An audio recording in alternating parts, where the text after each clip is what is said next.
So at this time, I want to say welcome. My name is Ashante Horton. I'm the NCSS Conference Services and Education Manager. And tonight's presentation is the first session of Religion, Social Studies, and You, Getting Religion Right in Public Schools. At this time, I'm going to go ahead and turn it over to Morley to get the webinar started. Thank you, Ashante, and welcome everyone to this call. As Ashante had mentioned, I'm merely setting the stage for our session presenter, Charles Haynes. As Ashante noted, this is the first in our four-part webinar series, Religion, Social Studies, and You. And the webinar series really is designed to impact pedagogy and different approaches when it comes to addressing different faith traditions and cultures, and obviously being mindful of the First Amendment. So this four-part webinar series is based on Tanenbaum's 7 Principles for Inclusive Education and Face-to-Faith Essentials of Dialogue. And both Tanenbaum and Face-to-Faith will be featured in the upcoming sessions. I do want to go over briefly Tanenbaum's 7 Principles for Inclusive Education. They are teaching all students, exploring multiple identities, preventing prejudice, promoting social justice, choosing appropriate materials, teaching and learning about cultures and religions, adapting and integrating lessons appropriately.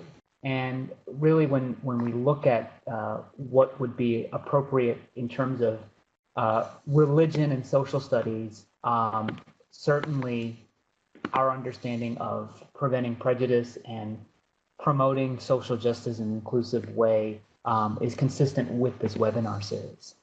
And we have a couple of essential questions for this series, and that is, and those are, why is it important to include religion and religious diversity in social studies content? And what preparation do social studies educators need to effectively address religion and religious diversity?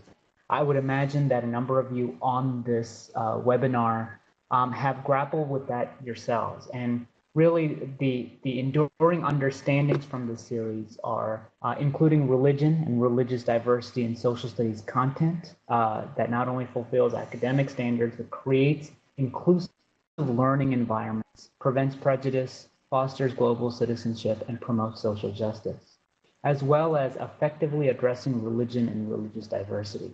And so, without further delay, I will hand the baton off to the legendary Charles Haynes, who's the director of the Religious Freedom Education Project at the Newseum.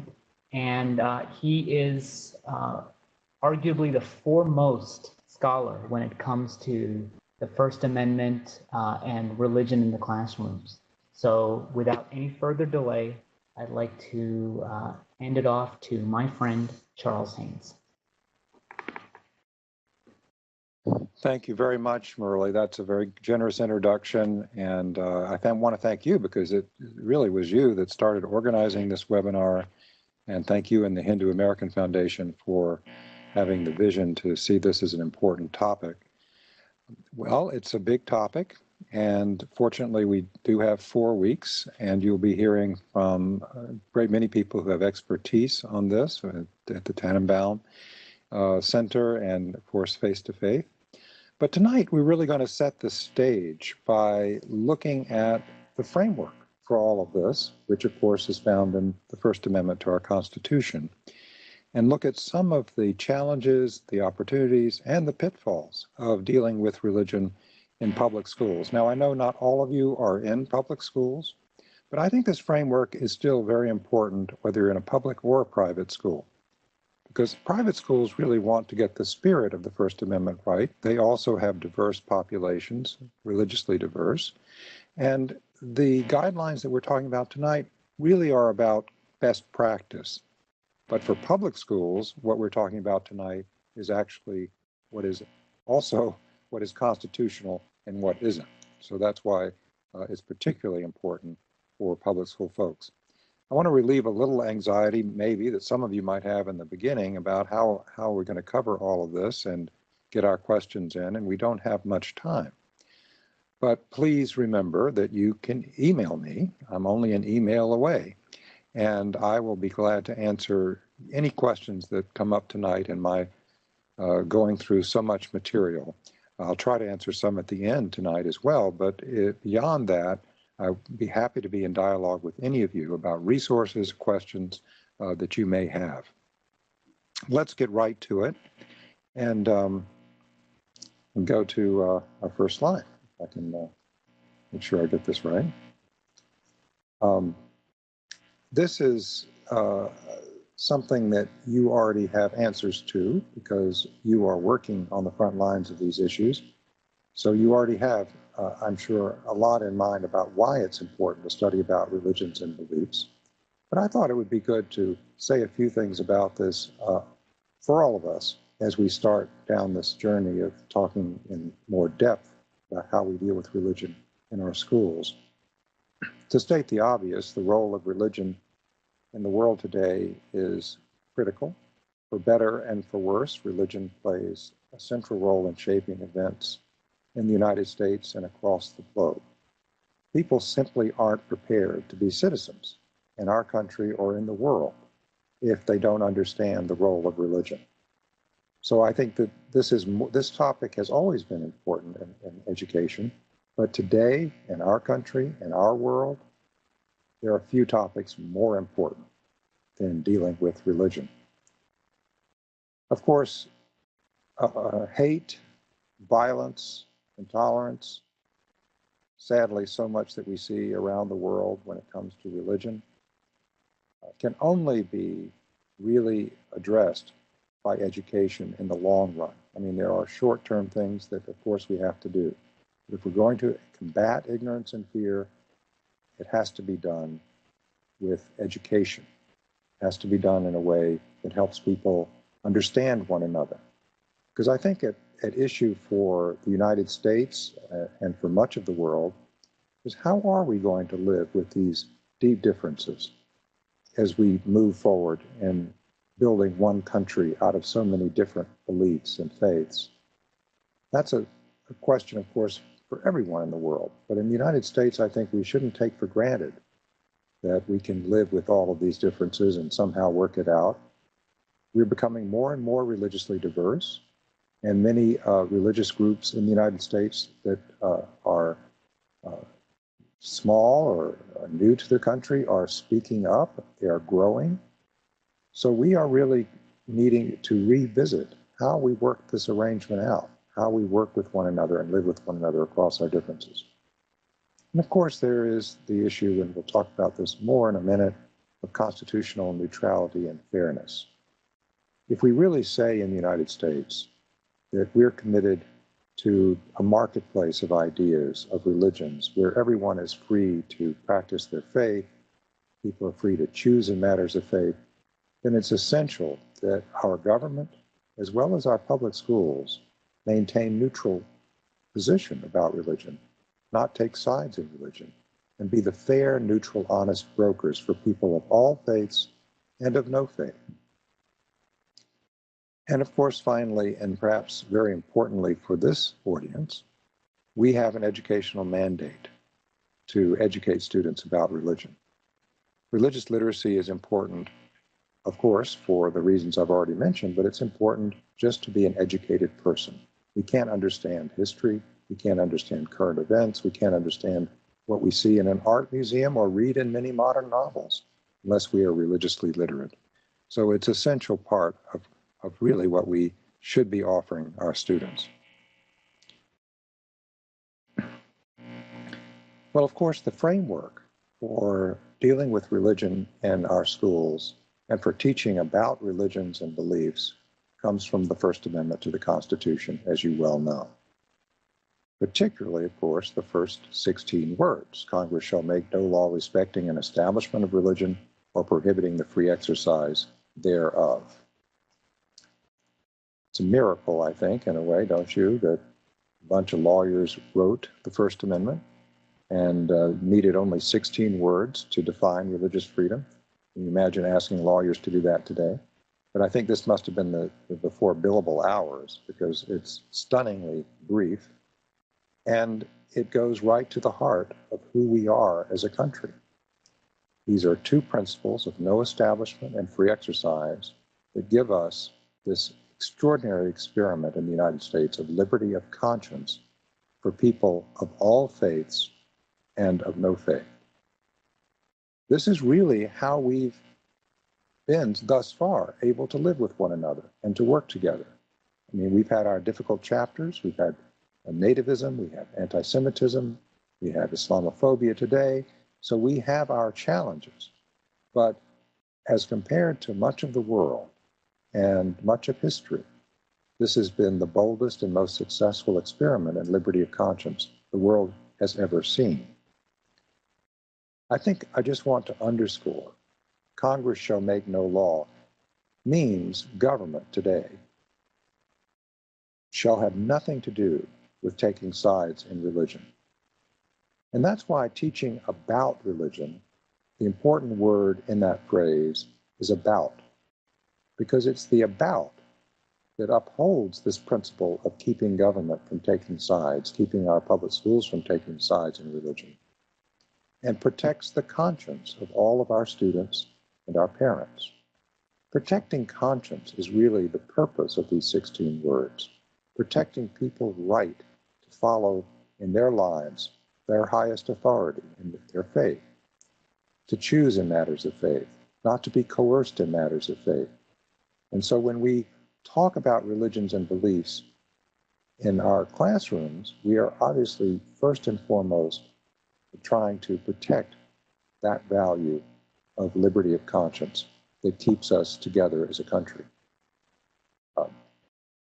I should mention the free speech clause. We're not going to talk about all of these parts of the First Amendment, but many religion cases in public schools today, many conflicts and issues are decided under free speech clause for a lot of reasons having to do with how the Supreme Court has interpreted the First Amendment in recent decades.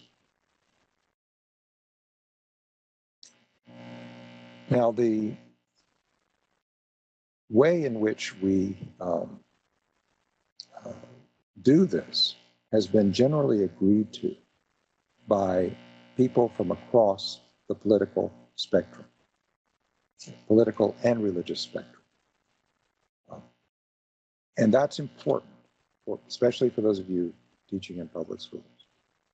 There is agreement on how we approach this. So if we talk about how these 16 words of the First Amendment are interpreted and applied, many of us got together some years ago and said, what would that look like in a public school? And this is the short version of what it would look like. This is what we came to agree on across our differences. Public schools may neither inculcate nor inhibit religion. They must be places where religion and religious conviction are treated with fairness and respect. And public schools uphold the First Amendment when they protect the religious liberty rights of students of all faiths and none. And schools demonstrate fairness when they ensure that the curriculum includes study about religion where appropriate as an important part of a complete education.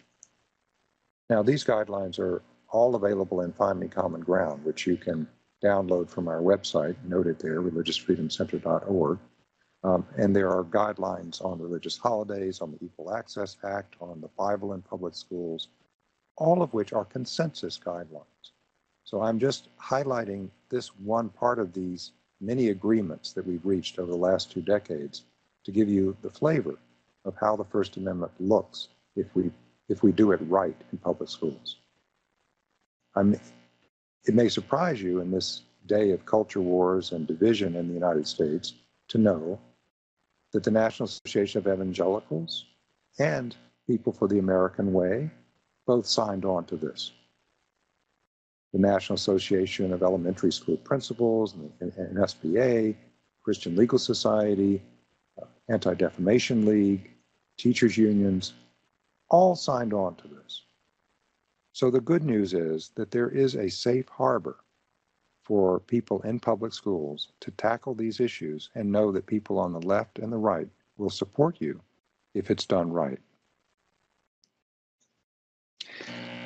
Let me give you a few of the tips that I found are important for teaching about religions and beliefs. I come out of a religious studies background, and early in my career, I actually taught in public schools, and then more recently in college. So these are some of the things that are important to me in trying to uphold the First Amendment when we talk about religion in the classroom. So I'm going to briefly mention some of these. And again, in the coming weeks, you're going to dive deeper into some of the how-to. So this is just the start, but it's the start from the First Amendment perspective.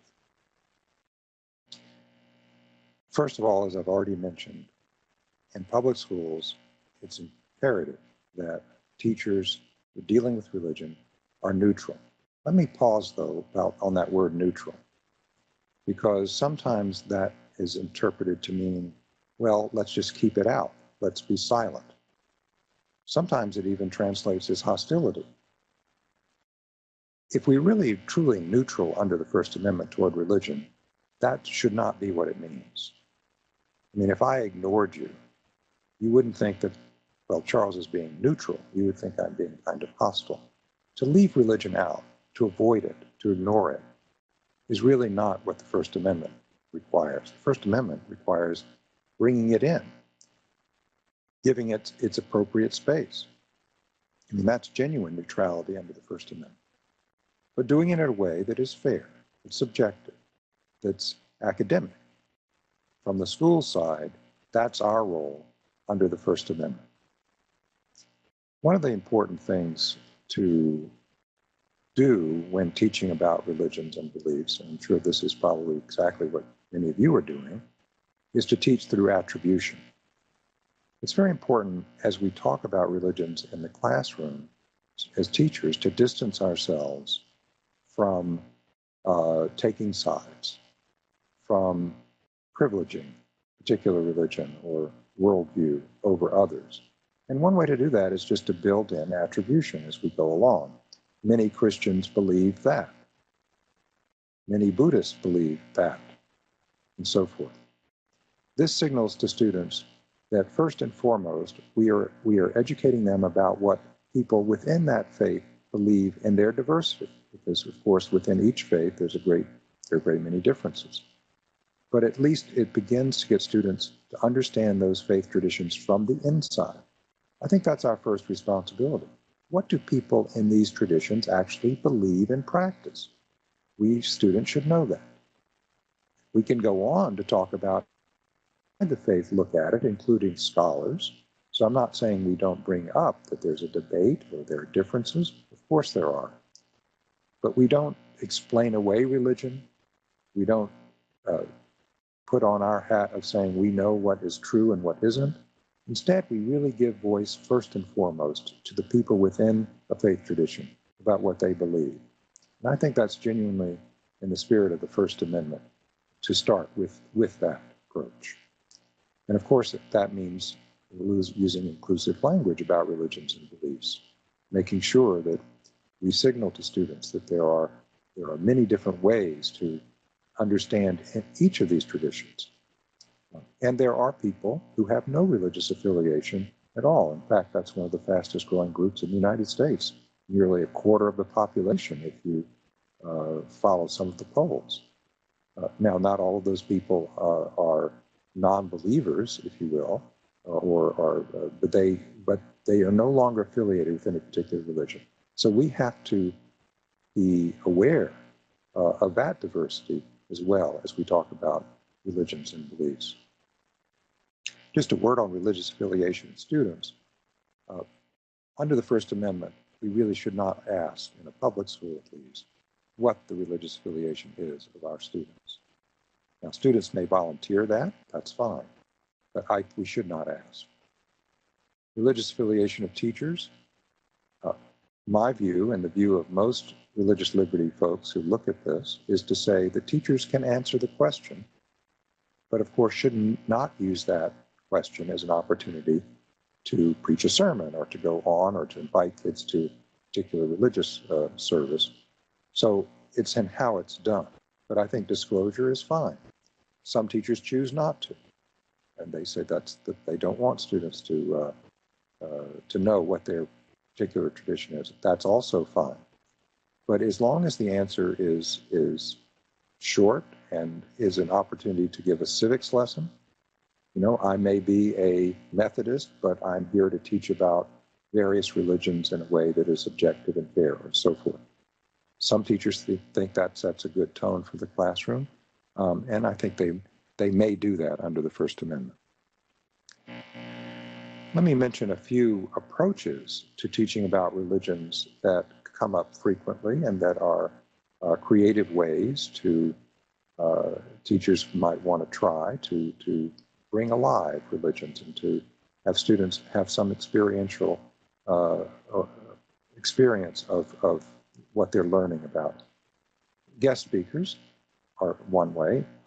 My caution with guest speakers is that I think every school ought to have guidelines about guest speakers, and particularly public schools.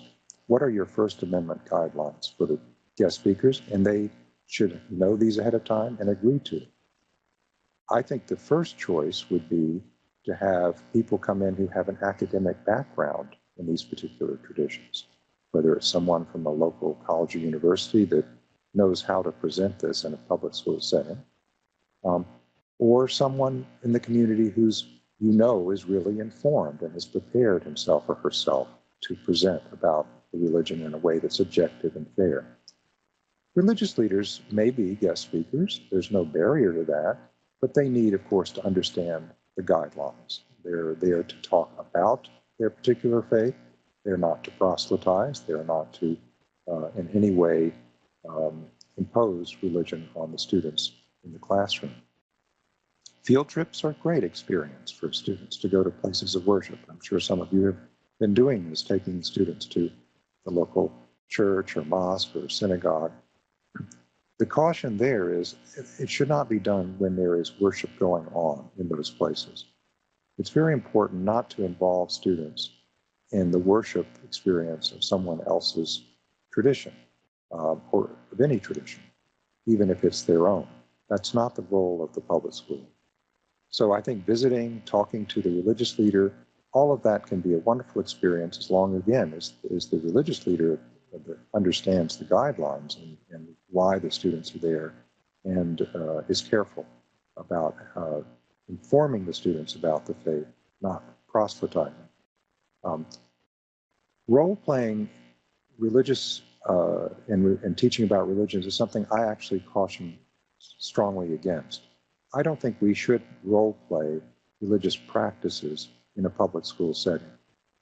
I can't cite a particular case on this, although there have been some fights and conflicts over this, but I will say that this risked violating the First Amendment because it risks involving students in a faith not their own in violation of their conscience. We could say that it's only role-playing, that it's not actual Seder meal or whatever it is that is being replicated. But I think it risks both violating the religious freedom of the student and undermining the authenticity of the faith that is being role-played. So I caution against role-playing. Now you're going to hear a lot more about face-to-faith, so I won't talk a lot about it tonight. But I will just say from a First Amendment point of view that this is one of the best approaches, I think, to integrating more teaching about religions today in our schools, public and private. It focuses on the students, and it links students in classrooms with students in classrooms all over the world through technology, through video conferencing, through online community and a safe online community. In other words, this is a way for students to learn about each other directly. The face-to-face also provides lessons that show how, that help teachers teach how different faith groups approach global issues of shared concern around the world. So that's another way that this program helps to bring in religious worldviews as you're dealing with global issues that you're going to want to deal with anyway. But the thing I like about it best is that it is student-centered learning. It helps students gain those skills of engaging one another across religious differences, across differences in belief and in values, and learn how to talk to others who have a different worldview in a way that's respectful and civil. So I really think it's one of the most exciting things that's come along, opportunity. So I think you'll be excited to learn more about it and to, I hope, implement it in your area if you're not doing it already. This is a big topic, so I'm only going to touch on it. But we are, under the First Amendment, required, really, to think about how we can accommodate the religious needs and requirements of students and where to draw the line on accommodation. Of course, this is a question for public and private schools, but in public schools, we, of course, have limits on what we can do under the First Amendment, but we also have a mandate under the Free Exercise Clause to make sure that we're doing what we can to support the religious rights of students where appropriate. So, for example, some students may want to opt out of a particular discussion or a particular reading, or their parents may want them to opt out for religious reasons. Such requests really should be granted, I think, routinely, as long as the request is limited, doesn't undermine what you're trying to teach in a substantial way. But if it is a limited request, then I think it should be routinely granted. And I think many teachers do this. If it's a very extensive request, I don't want my child in the classroom every time religion is mentioned or every time a particular religion is mentioned, and you're teaching a course where that topic comes up a great deal, then you can't accommodate them, and you're not required to, and you shouldn't, because the student is there to learn. You have a responsibility to make sure that the student is educated in the subject you're teaching. But a limited request, it should be accommodated, and in some states, depending on the law, because some states have passed religious freedom laws that are stronger than even the First Amendment, it must be accommodated. Questions about religious garb, again, students have the right to express their faith in a public school. I mean, there are obviously limits. They have a right to be who they are. So, for example, if a high school, and many do, have a no head coverings policy because of fear of gang warfare or gang colors or whatever the reasons are, that's legitimate. School may do that. But they must have an exception for students who wear religious garb, a yarmulke, a hijab, so forth. That's what I think under the First Amendment we should be doing. And I think most schools that I know are careful to have those kinds of exemptions. There may be, in your school, and you've already encountered this, a request for time to pray, particularly from Muslim students who, especially in certain times of the year, need to have time and a space where they can have their daily prayer. If it's lunchtime, that's usually easy to accommodate. If it's later in the day, it's more difficult. But I think if as long as it's reasonable and feasible, it can be done without, again, undermining what you're trying to do in the classroom. And I think every effort should be made to accommodate. So what I'm saying here in this kind of brief overview of accommodation, the Establishment Clause of the First Amendment, which means we keep neutral in public schools toward religion, permits us to accommodate religion under the Free Exercise Clause. The question of how far you accommodate, of course, is the difficult question sometimes. But there are many ways in which accommodation is permissible. I mean, a clear example of how it would go over the line would be if the school decided we're going to create a chapel. We're going to build a little chapel in our school so that people have a place to go and pray. Well, that would be using government money to endorse religion, which would violate the Establishment Clause. On the other hand, releasing students from class for a few minutes or a few minutes late to class or during lunch in a room where there's no one using the space, or a section of the library where no one is using the space, to pray is permissible accommodation under the Establishment Clause. Student religious expression, again, big topic, but I just wanted to highlight a few important points for you. Under the Free Exercise Clause, under the Free Speech Clause, students have certain rights in public school to express their faith. So, for example, in class discussions, assignments, homework, students have the right to express what they believe, their religious views, again, as long as it is relevant to the topic, meets the requirements of the assignment. It has to, they can't talk about religion in the math class if that's not the topic. But if it's on topic, they certainly can bring in their religious views. The caveat here is that when very young children are involved and a teacher believes that allowing that student to express their faith in front of the whole class may look like endorsement of religion to the kids and put the school in a difficult position, and that teacher draws the line for that very young kid, courts have generally upheld the teacher's right to draw that line. Courts haven't said teacher must draw the line, but the courts have deferred to the teacher. So particularly in elementary schools, there is more scope for the teacher to say, wait a minute, I don't think I'm going to allow Johnny to read that Bible story because I think that's going too far in the classroom. But the older the students get, the more it's important for teachers to accommodate or protect, really, the rights of students to express their faith as long as they're fulfilling the assignment and it's relevant to the discussion. The line drawing can sometimes be difficult.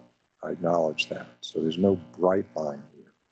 But I think the elementary school setting is probably the clearest place where you can say, yeah, if we feel there needs to be a line drawn, we should draw it. But again, for older kids, I think it's important to protect their right.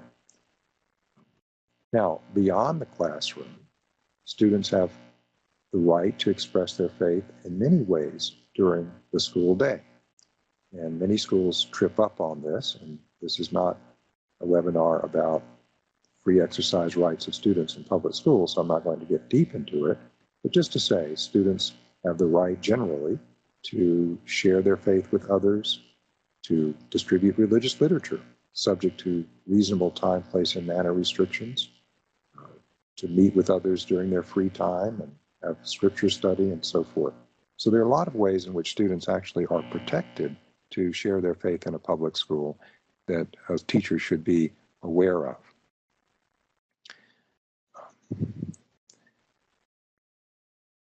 Now, there are many different resources for dealing with these issues in much more depth than I've been able to touch on tonight. Of course, we have at the Religious Freedom Center, we have these consensus guidelines that I've negotiated over the years. So please go there and you'll find all of those. I want to recommend looking at the Islamic Networks group. They used to have speakers just on Islam coming into schools, but now they've expanded and they have also speakers on other faith traditions that they make available in various parts of the country. They're not everywhere, but they're in many regions of the country. Here's a link to learn more about Face to Faith as you prepare for the next webinar. And you could go to the Tony Blair Faith Foundation website and see the great things that are happening in some 200 American schools, public and private, and in many, many other schools and nations all over the world. I wanted to mention a few resources for elementary students because that's sometimes not emphasized as much. Religions in my neighborhood, you're going to hear, of course, a lot from Tanenbaum, so I won't go into it too much, but that's one of their very good resources for teaching about different faith groups to young children. And that's a very important resource, and we don't have too many that are really good. So I want to underscore that. Religious Diversity in Children's Literature is a book in the International Social Studies Forum series that really collects in one place a lot of the very good literature that is First Amendment appropriate and also educationally good material to use to assign to young kids. The authors, which I should have put up here, but I didn't know, Connie Green, Sandra Brenneman Oldendorf.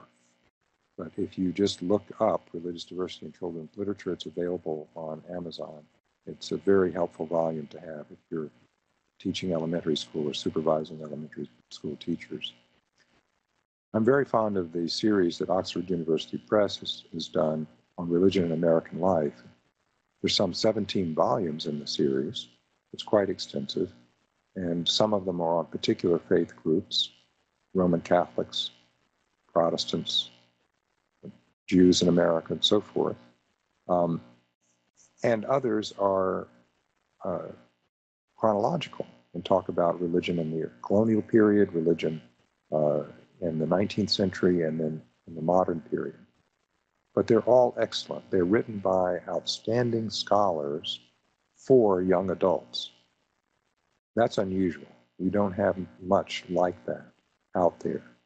So if your school does not have this series, I highly recommend it.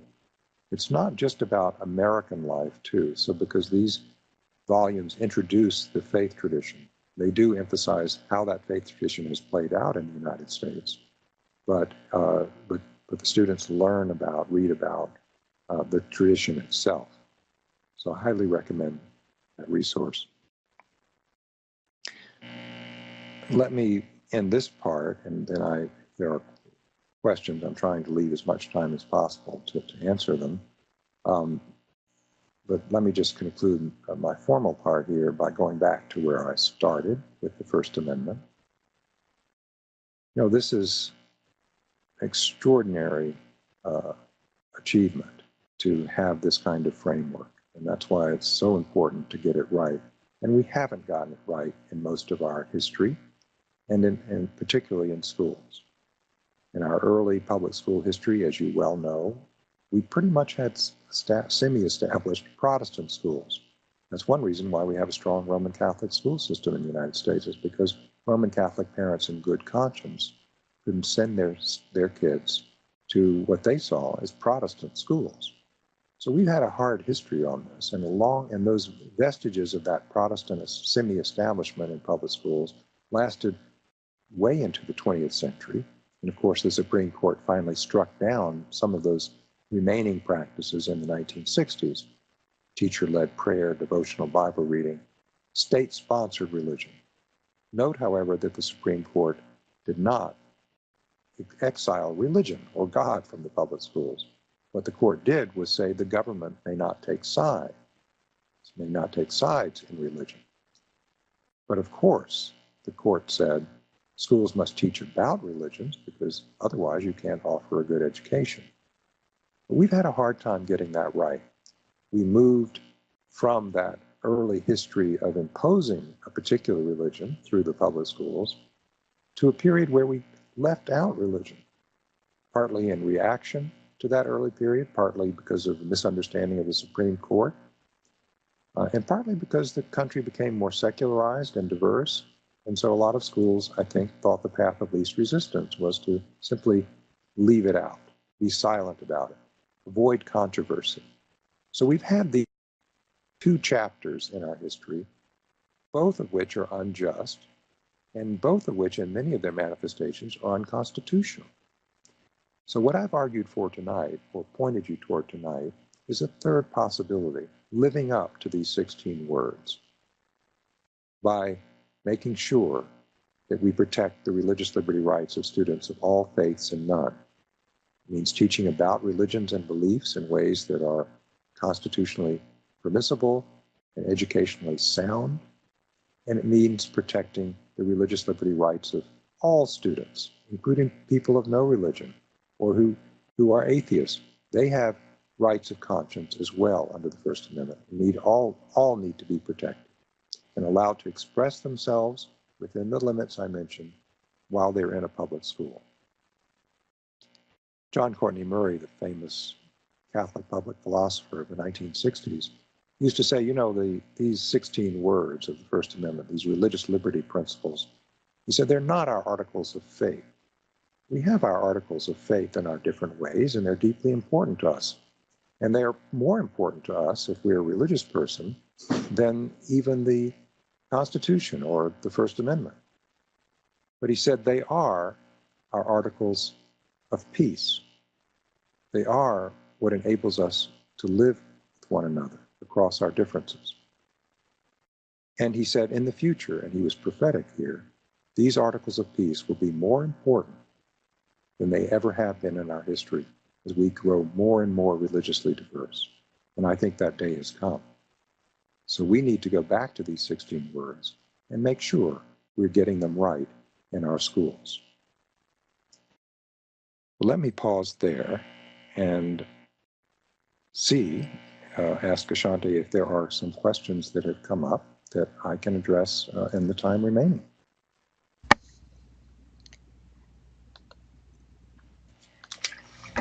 So, yes, you did get a question from Elizabeth. As an ancient history teacher, I have seen student confusion about the word ritual and was considering having students role play a religion that is no longer practiced, such as ancient Egypt.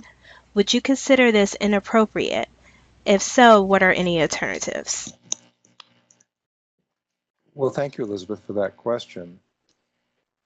I would say that, again, we don't have a lot of case law on this, so I'm going to speak as an educator and as someone who tries to live up to the spirit of the First Amendment. And I think many of my religious liberty colleagues would agree with me. I think whether the religion is living or dead, we shouldn't reenact the religion. Because even though it may be ancient, it may be no longer practiced, many of the students in the classroom do practice a particular religion. And it is probably a violation, whether they know it or not, of their religion to engage in the practice of another religion, even though, again, it may be an ancient one, it may no longer be practiced.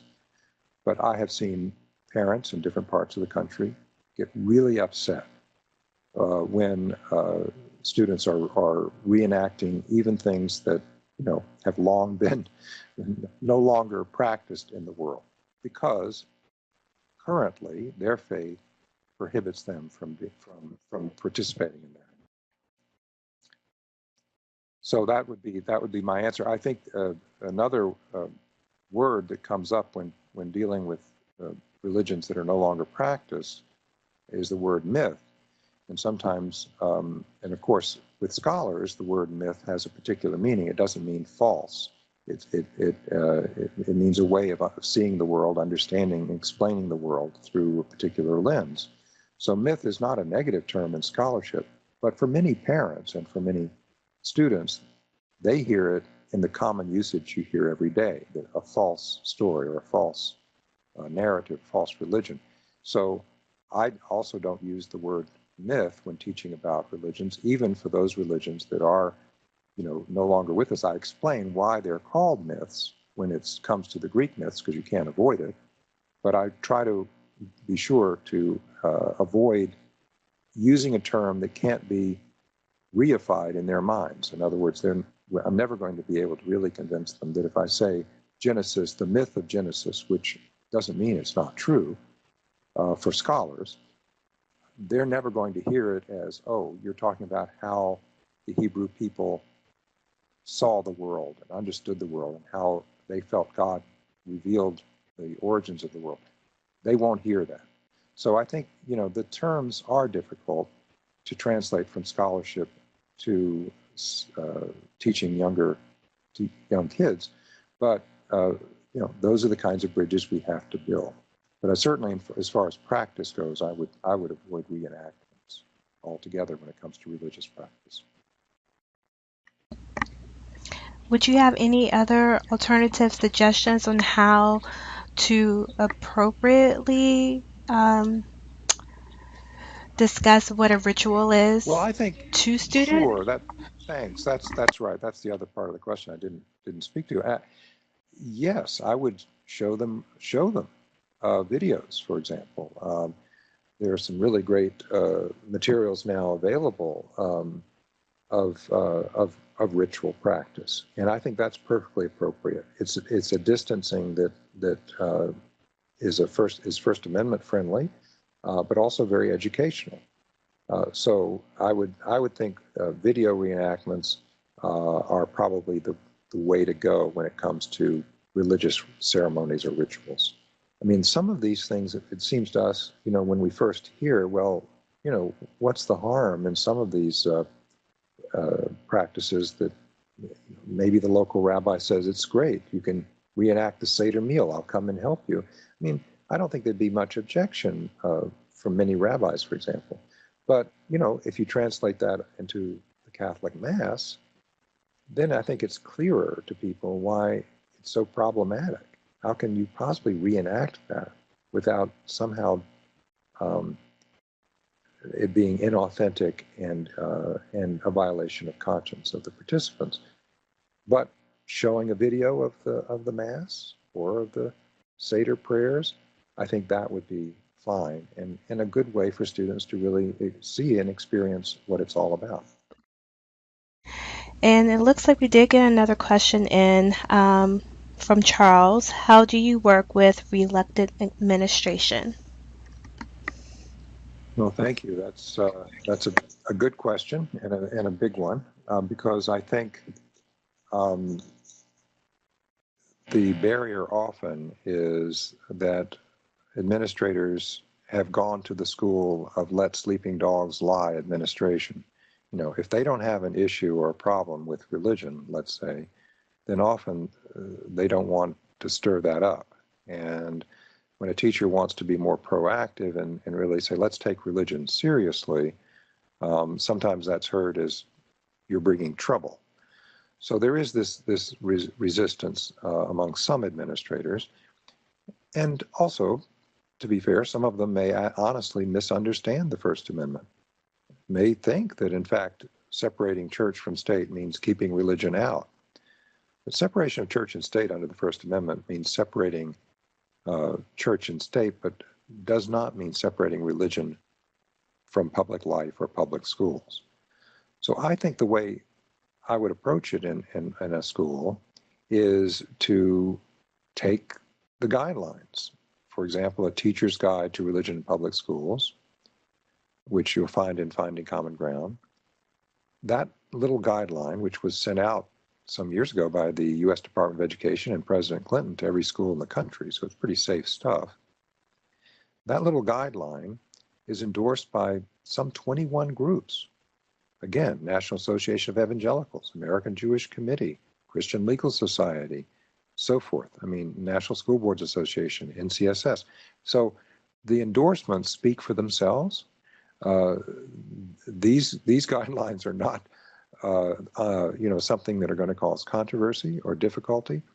So I think once the administrator sees that there is a consensus on this and sees how it can be done, because the guidelines have short answers to some of these questions that are, I think, pretty clear and agreed to across the political and religious spectrum. And once the administrator sees that, I think that gives that administrator the safe harbor, and something to say to any parent who might raise an issue.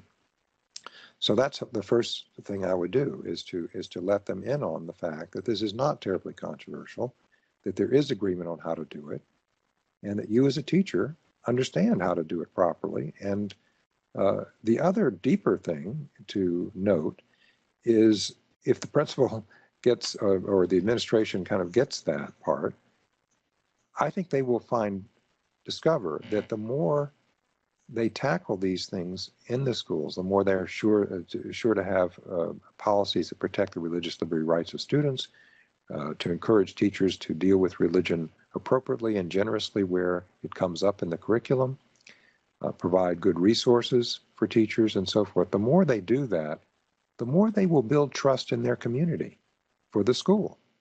So it's interesting. It's kind of the opposite of what they might have anticipated. They might have anticipated, controversy, conflict, problems. Actually, those things happen when the school tries to repress or keep it out or ignore religion, and somehow gets it wrong sometimes in how they treat students' religious practice.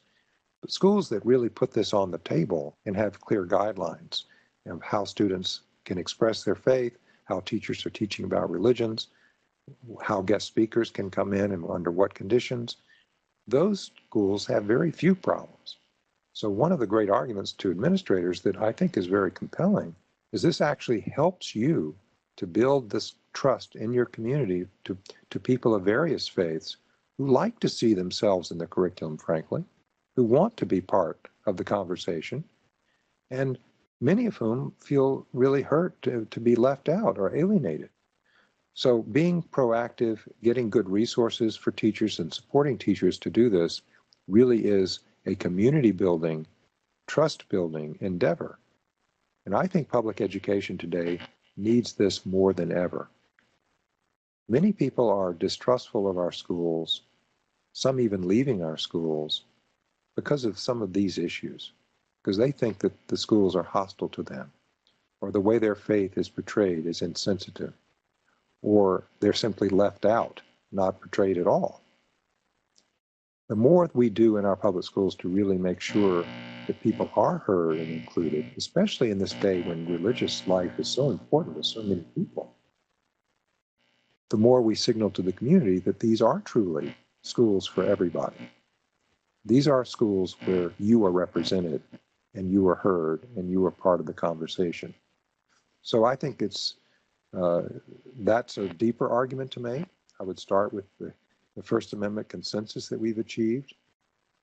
I would point to the Department of Education guidelines also, both the ones that were created under Clinton and then the ones that created under President Bush in 2003. They all encourage schools to do these things in a way that's consistent with the First Amendment and to take religion and religious liberty seriously. So I hope that helps. And if it doesn't, email me and I'll be happy to talk to them or intervene for you. Excellent. And Elizabeth has some additional follow-up questions. Okay. Would you recommend presenting comparative religions, for instance, Buddhism and Hinduism? Well, that's a very interesting question, pedagogical question. And my background is in religious studies, so it's a question I'm very interested in myself. I actually think that moving away from calling it comparative religions was a good thing in scholarship, and now talking more about teaching world religions or history of religions. Why? Not because comparative is a bad word, but sometimes it was misused, and well-meaning teachers might use it in a way to say, here are all the great things that religions have in common. They really all have truth and so forth. We have to avoid that kind of approach to teaching about religions and make sure we're teaching each one distinctly, teaching both the similarities and the differences, but making sure that the comparisons don't become insidious. This one has all of these great things, and this one doesn't have this, and so comparisons sometimes lead to a kind of teaching that privileges certain faiths over other faiths. So I avoid the word in order to sort of signal that I'm not comparing. I'm really teaching the history of religions. And if I'm teaching world history, where the history of religions has played a role in world history, I do think it's important to make sure that a variety is included in whatever course I'm teaching. Now, having said that, the First Amendment doesn't require equal time. It couldn't. There are hundreds, if not thousands, of different religions. It does require us to teach a good U.S. history course, and which religions and which part of our history need to be discussed. Some are going to be discussed more than others. That's fine under the First Amendment. So we don't always have to mention all the different religions when we're teaching a good U.S. history course. World history is different. We're going to have a great many different religious traditions. We should make an effort to be fair, to include religions where they naturally arise in the subject you're teaching.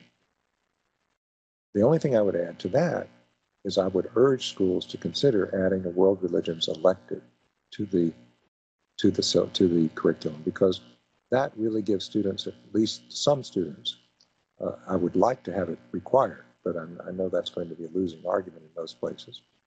But I think that gives some students an opportunity to go deeply into learning about these various religious traditions, their worldviews, how people live and see the world today. As we integrate teaching about religions in various social studies courses, we simply don't have the time to do a lot of the deep work of getting inside the tradition, having students really understand religion from the inside as well as from the outside.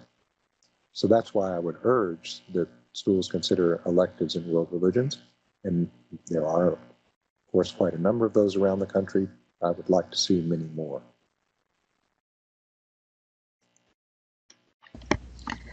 Right. As a teacher of ancient history, would you think it will make more sense to have a religion unit or incorporate into historical context? I think a unit could be very helpful, depending on how it's done. I would still treat the religions as they have changed and evolved in history, even doing it in a unit. But I think sometimes that works really well because it helps students to, it still keeps it in historical context. I mean, I wouldn't, of course, lift these religions out and treat them in some static way. But I think that could be a very valuable way of really focusing on the religious dimension of civilizations in a way that students can see how these approaches have been different and how people see the world in different ways. I think either way will work, but I think the unit option probably would end in more study of religions than simply the option of integrating it through the semester, because I think then it really does. It's surprising how much about religions needs to be discussed, and often that we just as teachers don't have time to deal with that as they go along. But if it's put in a unit, I think it really does say, let's set this aside, and gives opportunity to bring in special resources, like when one's teaching Hinduism, for example. You can link with school in India and through face-to-face, the video conference, and you can have students who are actually currently practicing that tradition talking with students who are learning about the roots of that tradition in ancient history. A terrific way to bring alive what they're learning about. And if you do it as a unit, you can have a series of those video conferences with students in different parts of the world. Next time, a video conference, or when you get to Islam, a video conference with students in Indonesia or in Jordan or the Palestinian territories. It's a really exciting way for the ancient tradition they're looking at or learning, or in the case of the ancient traditions at least, to bring them alive in the classroom through how young people, their peers, are actually living these traditions today.